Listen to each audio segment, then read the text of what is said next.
Tony. Thanks for joining me. Hey Sean, nice to be here, man. Thanks for having me. Not a problem.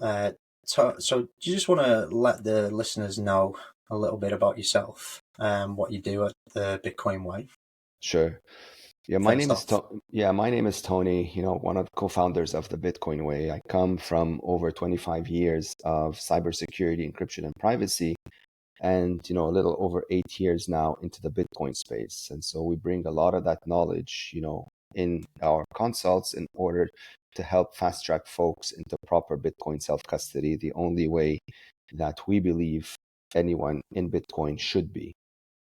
So, I mean, my story that led me to Bitcoin is, it's not a pretty one, but it's one that has solidified my feet on this journey. And, that's why the Bitcoin way is here. And, we can get into some of the services that we offer a little later on. But that's really what we're about here, to help people, give people options, everything under the theme of sovereignty, whether it's protecting the money, protecting the devices that manage the money, or protecting the individual. Like if you're no longer happy where you're living, we can help you move to jurisdictions that will respect you as a human being. Yeah, you just mentioned about you're not happy about where you're living. You grew up in Lebanon, wasn't it? Mm-hmm. Like, Could you we tell grew us a up. I little grew. bit I about grew up your with. Yeah, sure. Sorry. Go ahead. yeah? Just let us know about your personal experiences Mm-hmm. living in that environment with inflation and the financial instability, and how it shaped your views on money. Yeah. Well, the thing is, as I grew up, I wasn't paying attention to any of the stuff. I mean, I reckon like most people, you're born, you're told, this is the way certain things work, and you just accept them and you do the best you can, with that knowledge. And I was no different. I mean, life in Lebanon, many years ago, like I'd say 30 years ago, when I was still a child, I was basing that off of what my parents used to tell me. And, back then, Lebanon was known as the Paris of the Middle East. I mean, it was the place to be, the best of everything over there. People were flocking there. It was quality of life was, I mean, to this day, incomparable to anywhere else around the world. And so, people went to work, they made money. Lebanese people are extremely smart business people. Um, so they had comfortable lives. They had the best of luxuries, restaurants, fashion, like you name it. You wanted something nice, you would likely find it there. And the banking system in Lebanon for the longest time was also, hailed as one of the pillars, one of the shining examples of what a bank, how banks should be run and managed, because, they were rock solid. No one ever had complaints about them. People that had money were, very proud of their banks because, if you had money in Lebanon, the bank would essentially treat you as royalty. So, it's a bit different than, what we're accustomed to in the West and in Europe, but that's mostly a cultural thing. Like, for example, if you were like an important customer at the bank, they would know you by first name. So whenever you'd arrive, everybody would go up to greet you. They'd know what cup of coffee you like. Your table would be ready, your drinks would be prepared. That was regular treatment. It wasn't like going out of their way. This is how they treat all their clients that they consider valuable clients. So of course, when you're treated that way, who wouldn't want to do business with such an institution? So, businesses flourished, banks were happy, everybody was happy. And no one, because they were happy, no one was really paying attention as to what really was going on behind the scenes. Um, Again, growing up, the Lebanese pound was pegged to the dollar always, but it was pegged at like 1,500 Lebanese pounds to the dollar. And that lasted for a very long time. Um, Up until, when I started focusing on this was really when I got affected by what happened in the country. Before then, I couldn't really tell you other than everything was fine. When nothing affects you, you're not really You don't care. You're not paying attention. But then when you wake up one day and you literally find out that everything that you had in that bank account has magically vanished, it hits you like a sledgehammer to the face. You don't know how to react. You don't know what to do. Sorry to interrupt. Was this all of your savings just disappeared overnight? Is that not just mine, the whole country? Yeah. Yeah. So irrespective of the amount that you had, whether it was $1 or $1 billion, it was zero the next day, like within a day or so. You didn't have access to anything. Your cards, forget it. They were useless pieces of plastic. ATMs, forget it. You couldn't take out any money, or whatever amount of money that they gave you was like some pathetic amount. You were restricted, like some insignificant peasant, to withdraw $400 a month, regardless of how much money you had in your savings. And eventually that dwindled out because it was no longer safe to go to the banks. People were furious. So, a lot of people were, attacking the banks, trying to go in, holding employees at gunpoint, not to rob the bank, but essentially to get their own money back, because it was essentially being hijacked by, the real thieves that, people finally caught on to. So that's what happened. And so when you live through something like this, if you make it out, because in the moment, let me tell you, the thoughts that go through your head are not good thoughts. Nothing prepares you for anything like this. Like, no matter how tough you think you are, and I consider myself like a very strong individual. I've ran 3 businesses in the past. I'm not one to follow the herd. Like, I've led my way in life forever. And even then, when faced with something so traumatic like this, like, I didn't even know what to react. And like, I won't shy away from admitting it. The thoughts that went into my head, I never thought in a million years that someone like myself would even consider these thoughts. That's how bad it is. And a lot of people didn't make it out, unfortunately. Very, very sadly, they didn't make it out. I lost a lot of good friends because of this. It was just too much. And it took me about a year to pull myself up together, so to speak, like to fight with my mental thoughts. Because when you're destroyed to that extreme, you are literally left alone. So not only did I lose all my life savings, but then everyone that I thought I knew, friends, so to speak, they also vanished, coincidentally. So you're only left with, in my case, literally 3 people that stayed in touch with me. And it's not that these 3 people were financially solid either. We were all supporting each other as best as possible. I literally had around $75 in my pocket when this happened. And I had dependents. I'm choked up. Yeah. And I had dependents to take care of. So just imagine the thought process that's going through your head, knowing that you can't take care of them anymore. Like the guilt, the responsibility, even though it has nothing to do with you.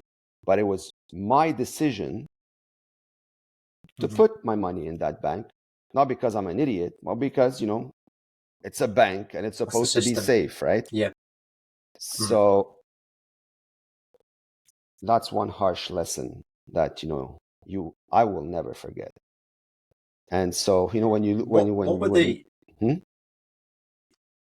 I was just going to say, was there any sort of visible things happening that you could see the system failing, or did it just happen quickly and overnight, like you mentioned, or were there any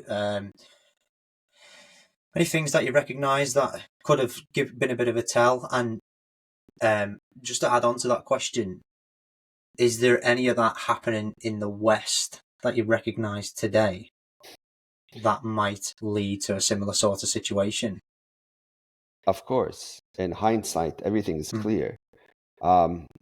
For the last few years before the whole system blew up, bank accounts in Lebanon were giving very high interest rates on deposits. So if you don't know any better, or you assume, like you're part of the VIP club in the banking world, if you had some money, you'd put it in an account, you'd be getting, anywhere between 8 to 10, 12% sometimes on your money. So if you had a big enough savings, well, just the interest that they were giving you per year was more than most people's salaries. So you were literally living for free, right? And this is what a lot of people were doing. Happily, not questioning anything. Like, why would you? You have money in the bank, you're making 6 digits for nothing every year. Life's amazing. So you don't ask yourself, okay, so where's that money coming from? That was my mistake as well. For full transparency, I'm not saying that, I'm not guilty of this. I am 100% guilty of this. But again, it wasn't based on stupidity. It was just based on, like you'd never think that something like this may be going on. You just, okay, banks are managed well. They figure it out. That's how they're paying everybody. Good. I'm happy to be a client of this bank. That was the mindset. But it was a Ponzi. It was, they could only fund, your interest by somebody else's money. And as a situation politically and, the regional area there was never very stable. So as the situation got progressively worse, less money started coming in from the outside. And eventually that pool of new money started to dry up. And so the interest rates started to go down because now obviously they couldn't pay them. And before you know it, boom, there was no more interest rates. And when that dried up, you had no more access to your account because there is no money in it to begin with. That was another big surprise. The number on your screen in your bank is a monopoly number. It's a fictitious bullshit number that represents nothing, nothing real. There is no money in the bank. And so that's how, that's what happened. And to answer your question about if I see this in the West, 100%. It's like the same movie that I lived through a few years ago. I see the same script playing out here in Europe, in the West. It's like I'm watching that movie over again, and I know what's going to happen. So, when people ask, or, I go on sometimes on podcasts and I try to give my perspective on things, some people listen, some people, like myself back then, ignore it because it doesn't really affect me, so it's not going to happen to me. I live somewhere where it's unlikely to, manifest. Again, the same stupid mindset that I had is everywhere here. So, yeah, on a personal level, I'm definitely listening. I just want you to know that. I've been listening to. I've heard of horror stories before. Not that I haven't been told any directly. You're the first person to tell me this directly. Stories like this have made me keep a minimal amount of cash in my bank. And I'll just keep enough in there to pay bills, and then it hits zero often. All my savings, everything I own now, is in Bitcoin, and it'll stay like that for as long as I'm concerned. So I hear you. How did you get to the Bitcoin way from? Well, it sounds like the perfect route, I suppose. But yeah, just explain to us what motivated you to start the Bitcoin way, and any initial challenges you faced. Talk about that.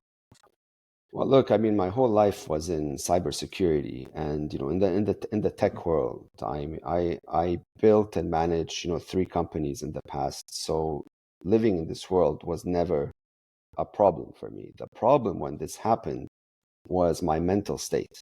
My mental state was non-existent. It was completely decimated. I couldn't think straight. I didn't want to talk to anyone. Like, I was really, like in a dark corner for almost a year.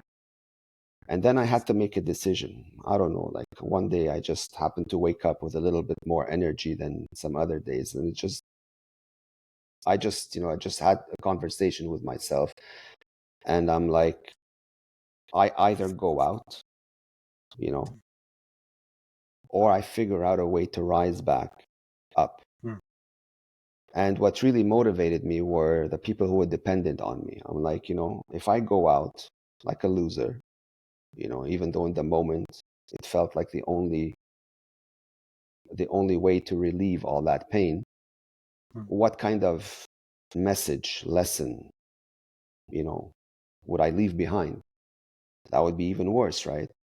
Yeah. And to top it off, if I did that, that means that these fuckers would have won. And I said no. And so I got up, and I remember, something I was told a long time ago, which is they can take anything from you and everything from you, except what's in here. And what's in here, very few people know. And so I had to muster up the energy and the courage to make a few phone calls, to seek the assistance of a few people just to get me back up on my feet to get started. And I started freelancing again. And slowly but surely, I wanted to find answers. And, for full transparency, I discovered crypto. Obviously Bitcoin was part of that world, but there was also a whole bunch of garbage, that was also alluring at that time. But you have to keep in mind that when you're desperate, you need to find a solution quick. So I had never seen crypto before. I knew it was technology, so I had to fast forward the learning curve in order to go from zero money, to something, at least to start living normally again. And so you discover all these things, you make the mistakes, they blow up in your face again. And then eventually, it led me to an Andreas Antonopoulos video. I don't know if you're familiar with him, but he is, one of the original OGs in the space, so to speak. So I watched one of his videos, and it resonated, to my core when I heard it. And that's what got me intrigued. Started watching his videos, learning, asking questions, diving deep into it. And then it just made sense. Like in the beginning, I also, was a little skeptical, how can something this good be true? So you try to blow it up, using my technical skills, knowing the technical skills of people that I knew. I asked questions, blah, blah, you get some answers. Yes, it's a scam. No, it's not a scam. You ask some more, you dive deep, you start putting the pieces together. And before you know it, you understand that the Bitcoin white paper was not something that was created overnight. Bitcoin was probably a project that was ongoing for decades. And it's just the first version of it that actually worked, right? So it wasn't like somebody woke up one day and decided, okay, I want to do this, and released it in one afternoon. This was ongoing for a very long time. And then Bitcoin finally worked. That was the first real version that worked. Thankfully, when it came out, it went unnoticed, because I think if the world was paying attention to it the way they are now, governments would have probably killed it, because, they would have likely seen that this was a direct kill shot to their power position. But they didn't, thankfully. And, fast forward 15 years, now it's too late. There's nothing they can do about this other than, try to intimidate and scare people from exiting their corrupt system and moving into this one that they cannot control. So that's what brought me into the Bitcoin way. And eventually, Andy, one of the other co-founders of the company, he had contacted me out of nowhere one day on Nostr, and we just hit it off in a conversation. And through that call, he reminded me, that maybe I need to do more, that my purpose now on Earth is much bigger than just, living day by day, doing casual freelancing. Like I had a much bigger calling to do. And that's to bring, It's almost like it was a blessing in disguise. In hindsight, absolutely. In hindsight, it completely reformatted me. Everything that I used to value in the past superficially, I don't even think about anymore. Changed. Yeah. I don't think about this like at all anymore. My purpose here is not to make money anymore. Really, I don't care. Like once you lose everything the way that I did, you learn to appreciate many other things that hold way more value than that worthless piece of toilet paper that you thought was the key to happiness. And so my Yeah. mission here is not to make money.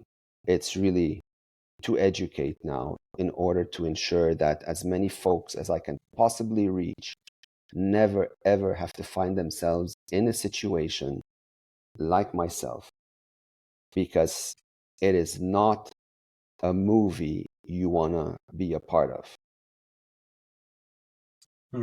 My story is a little bit different. I did go through a situation where I lost everything. I ended up homeless for about a year, and that made me question the superficial things like yourself. And I ended up watching an Andreas Antonopoulos video as well, and that's what pushed me into the Bitcoin space. And I also found crypto, so I was like, it was nice to hear that you've been on a similar story. And the more I speak to people about the Bitcoin journey, the more they start off with cryptocurrencies and then end up in just Bitcoin. What's the significant difference between crypto and Bitcoin for your company? What made you just, like, you could quite easily say, oh, I'm going to use Ethereum or I'm going to use something else. What differentiates it for you? Yeah, that's a very good question. Bitcoin is the only currency that no one can control. And that's really the key here. I mean, I wanted to find a solution. Like for me, my reason here is almost like you can formulate it as revenge. You know, like I'm going to do my part in order to make sure that this corrupt system can no longer harm and destroy anybody else's life. So you cannot use something that's backed up by that same garbage and think it's going to do anything different. That's what crypto is. Ethereum, all of these shit coins, if they're backed up by fiat, which they are, or human beings, which they are, they cannot be trusted. They are unreliable, they're corruptible, they will fail at some point, whether due to mismanagement, whether to greed, whether to rug pulls, whether to government coercion. Something along those lines is going to nuke them and take out every individual that mistakenly thought that that was their golden ticket to riches. You cannot trust human beings with money. So you either understand this now or you understand it after you get decimated. This is why Bitcoin matters. This is why we are Bitcoin only. There's only one thing you can trust: incorruptible money with a fixed supply that no one can use against anybody else. You can't weaponize it, you can't sanction it, you can't regulate it, you can't do anything with it other than use it. And it forces you to become a more responsible, valuable, intelligent human being. Because since you can't print it out of thin air, every decision that you want to make that uses it, like, you have to mull it over 100 times, because if you make a stupid decision, no one's going to give you that money back, and you're not going to print it back. You're going to have to earn it back, right? So automatically, that eliminates like a whole bunch of rubbish. Like it castrates corruption, wars, genocides, all of that stuff that is funded by broken money almost disappears, like overnight, almost. Because, like, how are you going to pay for it anymore, right? When you're on incorruptible money, who's going to give it to you? No one's going to give it to you. And so you can't do it anymore. So this is why we're You Bitcoin mentioned, only. that's good answer. You mentioned about you've got 25, is it 25 plus years into cybersecurity? You mentioned a bit earlier on. Have you noticed any with that that background, have you noticed anything in the Bitcoin space that you've observed regarding security and privacy? Have you noticed any problems arising or stuff that needs fixing that could be done better? Yeah, of course. Bitcoin Yeah. is technology first, money second. But everybody's focused on the money because it's more interesting and more fun. But if you don't account for the technology, in this case, you put your money at risk. So there's a lot of complacency, not due to stupidity, but mostly due to ignorance, to not knowing better. Doing cybersecurity properly is requires good discipline. You can't take shortcuts. You have to be very careful about the hardware and the software that you use. And when you find them, they have to be configured in a very specific way that accounts for as many scenarios as possible. And when that's done, it's not a set it and forget it. Because it's technology, you need to stay on top of these things, update it, tweak it, change it, modify it, whatever it is, to make sure that that setup of yours remains airtight and bulletproof forever. Since it's going to be guarding your generational wealth, you can't be lazy with it. You can't take a shortcut with it. You have to guard it essentially with your life, which is the approach that we take with all our consults. This is why, we go far beyond, the setup of a wallet and a node. I mean, if you have some technical skills and you're good at watching videos, maybe you can figure it out. But in order to do it well, you need to account for a whole bunch of other cybersecurity elements in that setup because they're involved as well. I mean, your router, your computer, your firewall. Do you know anything about those? Most people don't. Yeah, they don't. No, I count myself as very limited in my tech knowledge, and I would definitely be relying on someone like the Bitcoin Way to help me out on my journey. Definitely. So just go through that for me. So if someone is interested in the services that you offer, what does that look like? So can you just walk me through the journey? Yeah, of course. I mean, the journey begins with a free 30-minute conversation for anyone. You call in, we get to know you, say hi, see what you're doing, give us an idea of what your structure is currently like, and I'll start finding flaws in your structure, and I'll notify you about these flaws and give you some guidances as to how we can help you. So whether it's the creations of encrypted vaults, properly set up air-gapped wallets, Bitcoin nodes, we offer remote support, all year round to cover anything and everything that has to do with that setup, whether it's to assist with upgrades, updates, handheld additional training, advanced services, like multi-sig, inheritance planning, all of these things we cover. But beyond that, we also have services that cover the devices that you use to manage that money. So we cover your computers, your phones, your firewalls, your routers, all of that stuff, because you are interacting with them while you're managing your Bitcoin. There's no way around it, right? So if something's wrong on that level, well, you potentially could be putting yourself at an unnecessary risk with everything else that you're doing. So we account for this. So our services are broken down to 3 priorities. Priority 1, protect the money, Bitcoin in self-custody. Priority 2, protect the devices that manage that money.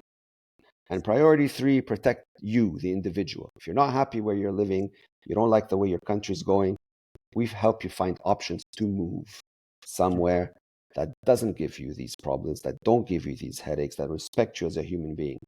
All of these 3 priorities they fall under the sovereignty umbrella.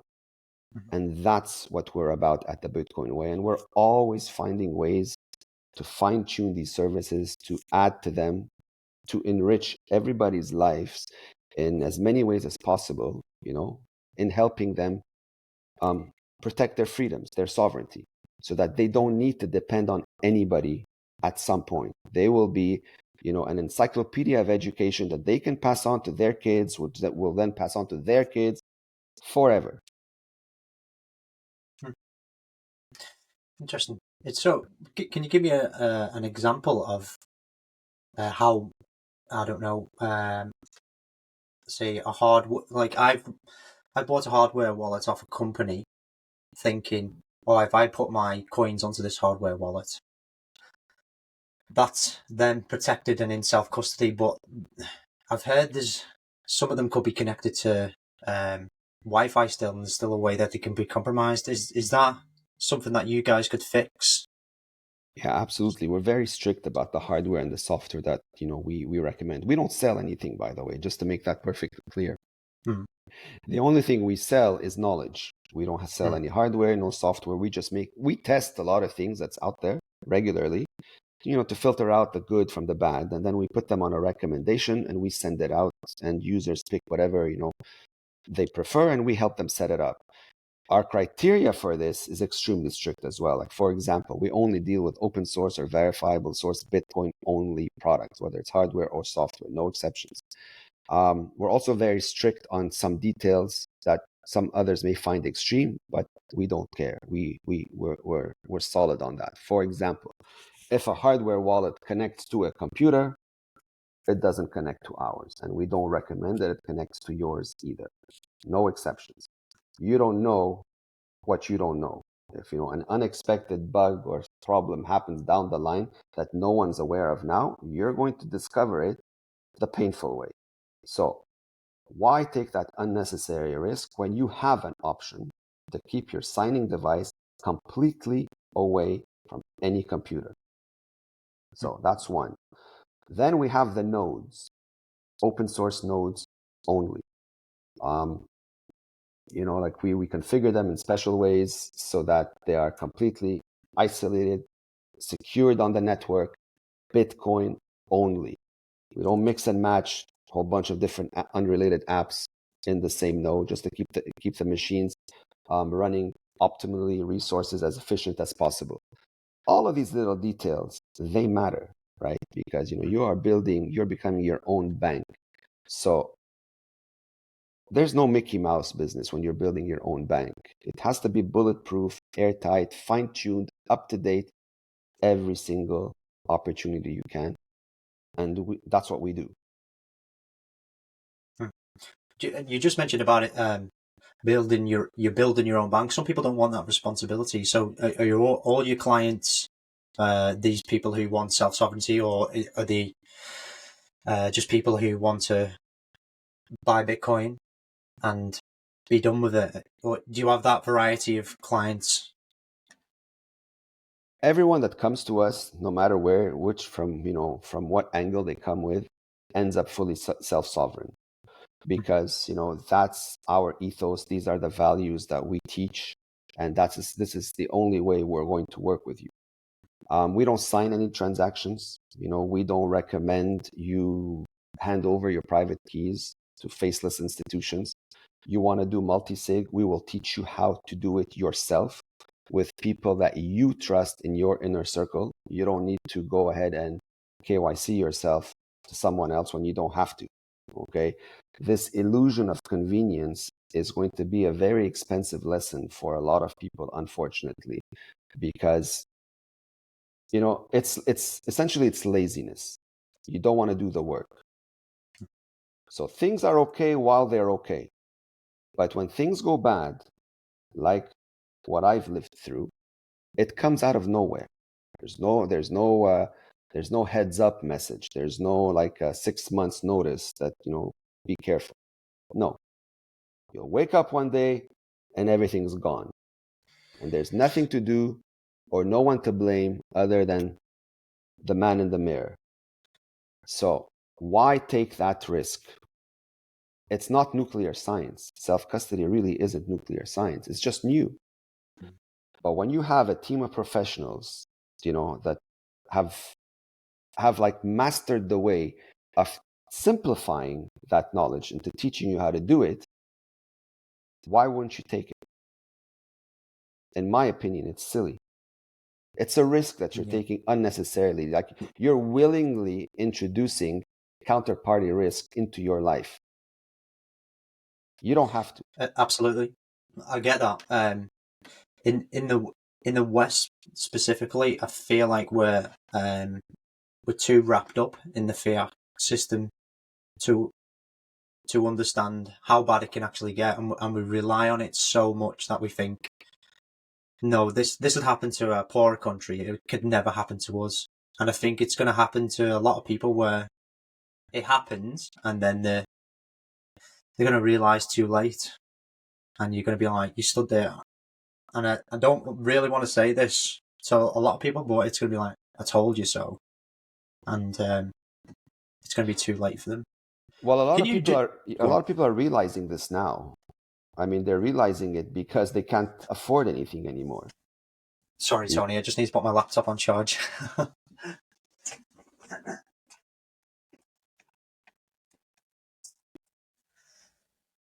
Apologies.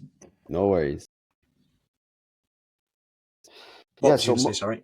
so a lot of more people are realizing this now because they can't afford anything.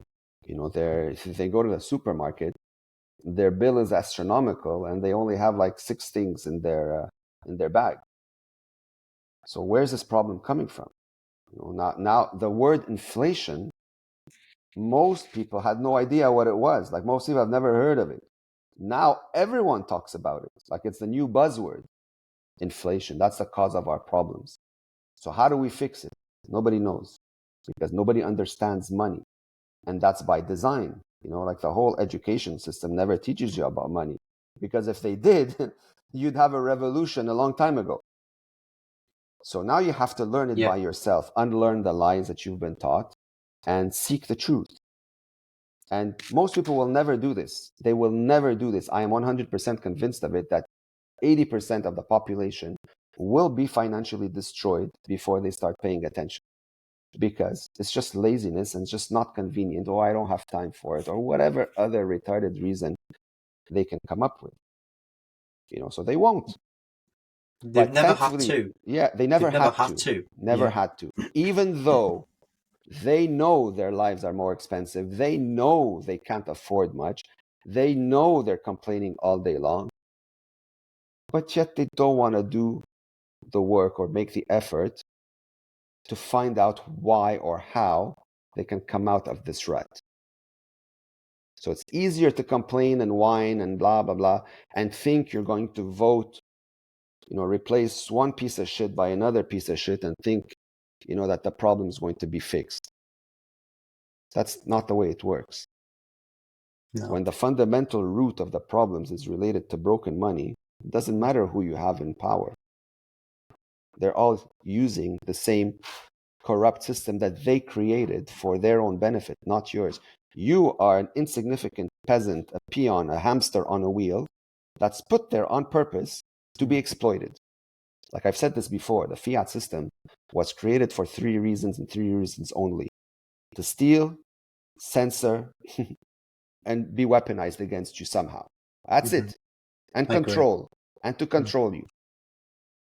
So there's no doubt in my mind that they're going to keep printing, and they're going to keep debasing the money, and people are going to start losing financially. In your mind, what does the future of education and self-custody look like to onboard these new people who are going to be coming across? Because they are going to come eventually. There's no doubt about that in my mind. They call me a maxi or whatever. You can see it happen. There's data there to support it.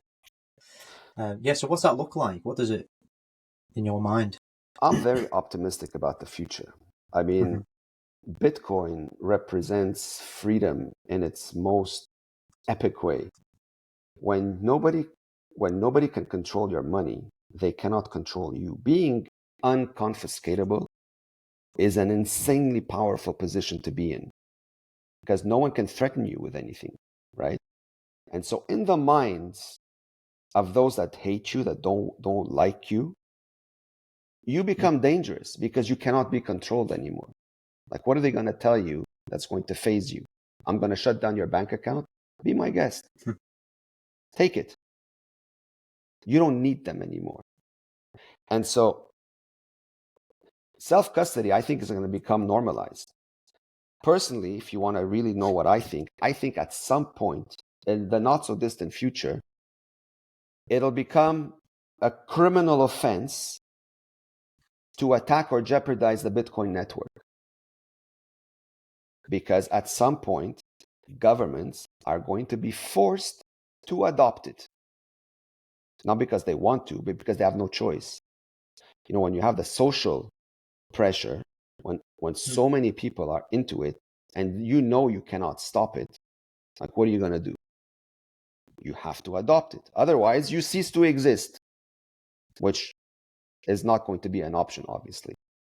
So since now they're invested in it, they will likely criminalize any attempt to disrupt it.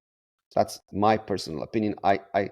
I just see that happening. It's going to be funny when it does, because, you know, going from where we are now to that is going to be something. As far as education, you know, everybody that gets into Bitcoin teaches others around them automatically. I know I do. I know a lot of Bitcoiners that have pulled their kids out of school. They're homeschooled. They want nothing to do with that public rubbish anymore, the mainstream educational system, which is fully compromised, and they've pulled them out. Now, if you compare it to the global population of 8 billion people, sure, they represent a tiny fraction of that, but that grows very quickly.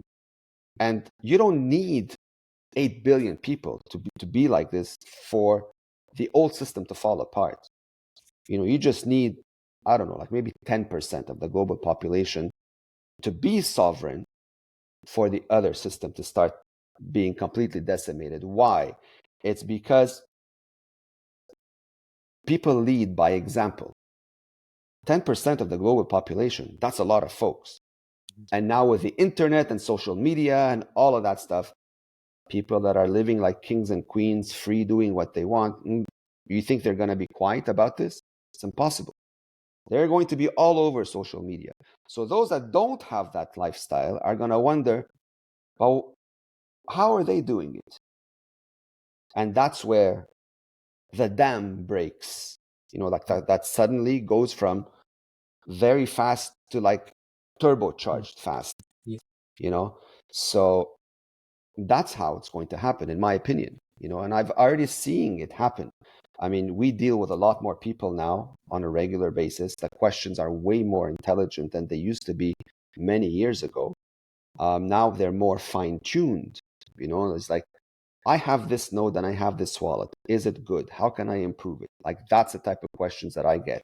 Whereas a few years ago, yeah, what do you think about Bitcoin? You think it's a casino coin? Should I buy some other one along with it? What do you think? Like, those were the questions. We still get those. Like, don't get me wrong, we still get the occasional one. But the bulk of the questions are no longer these ones. Now they're more, you know, I need to figure my stuff out now. Yeah. That's interesting. I like the optimism on the fact that you said about the government having to put up or shut up and having to deal with the actual. Yeah, go on. Think about it logically. What are they going to standardize on? None of them trust each other. Yeah, none of them trust each other, right? That's a known, undisputed fact. None of them trust each other. So how on earth are they going to agree on something that they know or think that someone else has an advantage over them with? They will never do it. They will do it if they don't have an option. But today there is an option, and it's called Bitcoin. So they know that regardless of how much of it anyone owns, they control nothing. They have no say in the matter. Whether you have $1 billion or $1, you're on the same playing field. You can't control it, you can't manipulate it, you can't print it, you can't do anything but use it. That's why I think they will standardize on a Bitcoin standard, because it's a fair playing ground, and then may the best government win. You know, like, people at that point will vote with their feet and money. If your government is a headache to deal with, People will leave. You can't control them. They have their money. Fuck you. They'll leave. So it'll be governments competing against each other to attract the intellect, the people, the economic value. They're going to have to attract them now. It's not going to be like they're forcing that by coercion. There's no more coercion at that point. So if a government underperforms, people will ignore it, will leave it. It'll die. It'll be replaced by another one. And if that one does better, great. If it doesn't do better, then that too will be kicked out. And another one will replace it. And the cycle goes on and on and on and on. And eventually, you get to a point where people are happy. Governments are reduced to the role that they were meant to have. Serve the people. That's it. Like a government's role should not be any more significant than, I don't know, like an office secretary. That's it. You have no business dictating how people live their lives. You have no business telling them how to raise their kids. You have no business in any of this. Your job is to make sure that they live in a safe country and have access to the amenities that they're paying for. Water, electricity, safety, all of that stuff. That's it. Beyond that, you sit in your corner and you mind your own business. That's it. That's interesting. It's almost like nowadays that we live to serve them rather than they live to serve us, and it shouldn't be like that. They have a job, and we apparently vote them into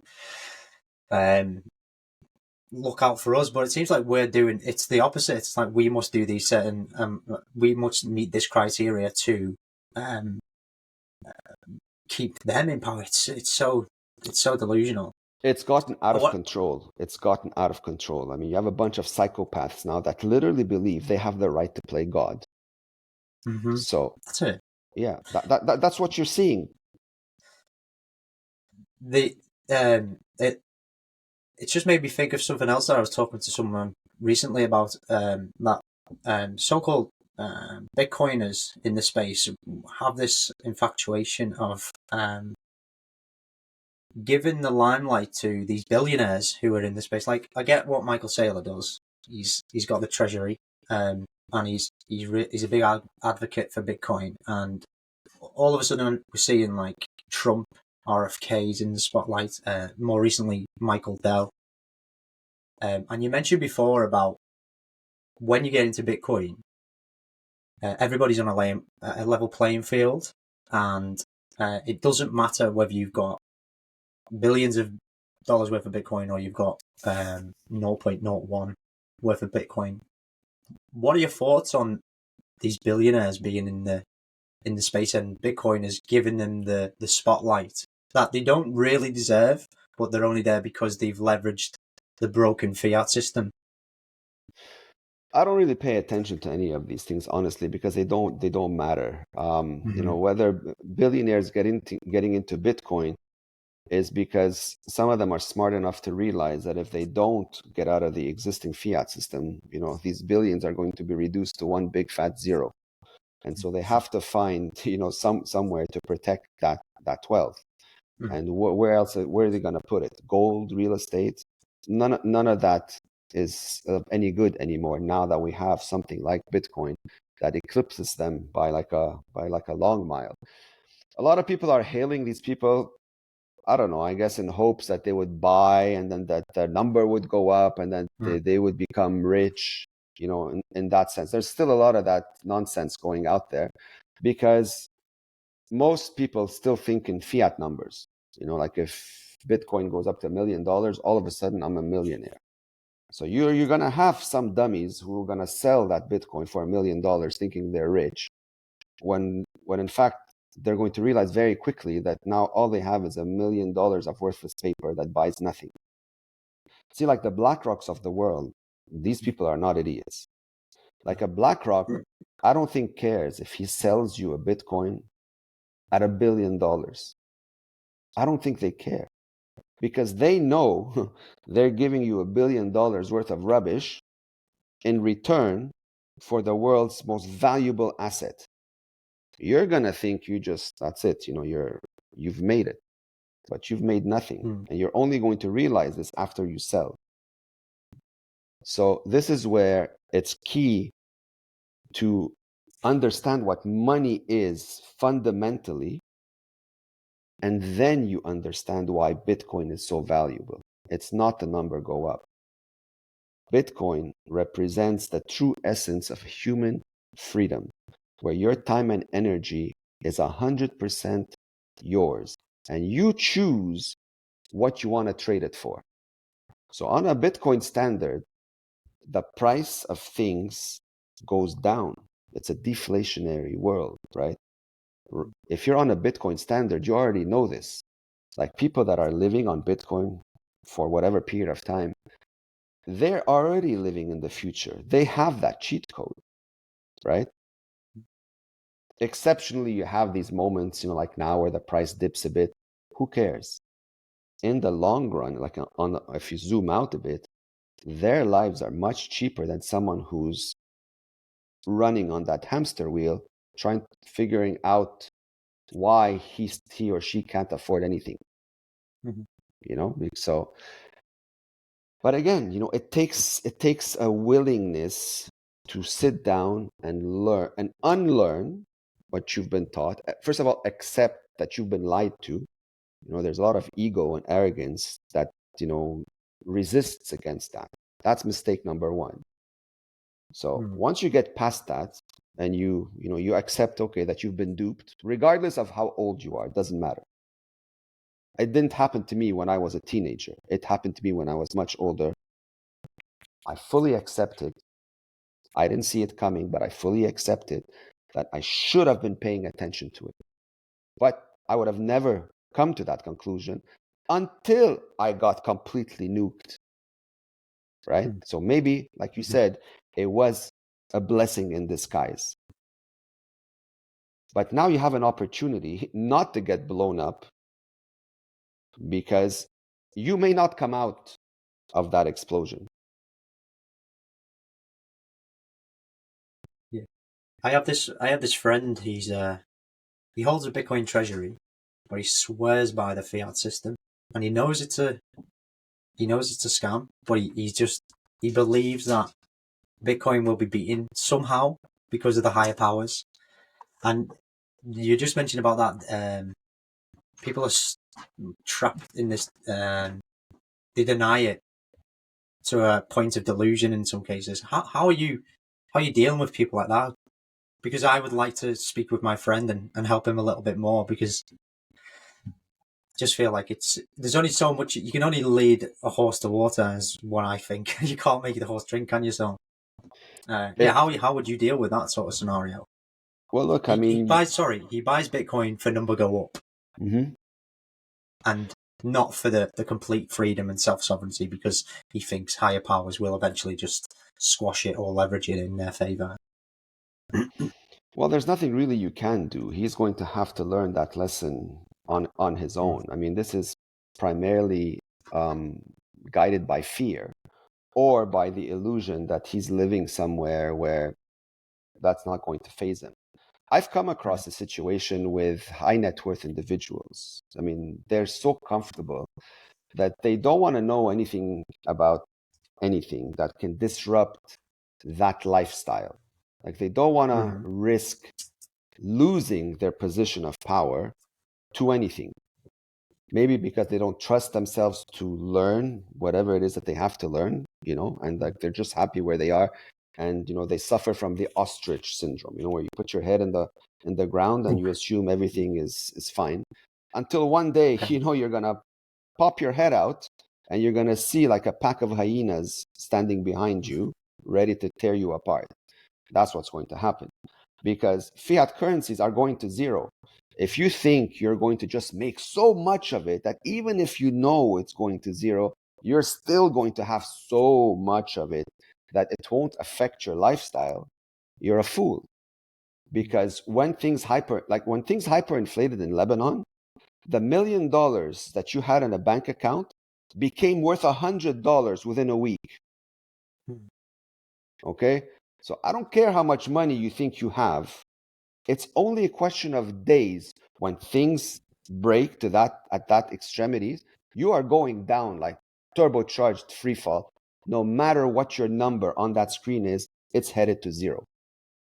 So again, but it's a personal choice. Some people, they just like, there's nothing you can tell them that'll convince them until that nuke drops on their head, and then they're like, oh shit, now what?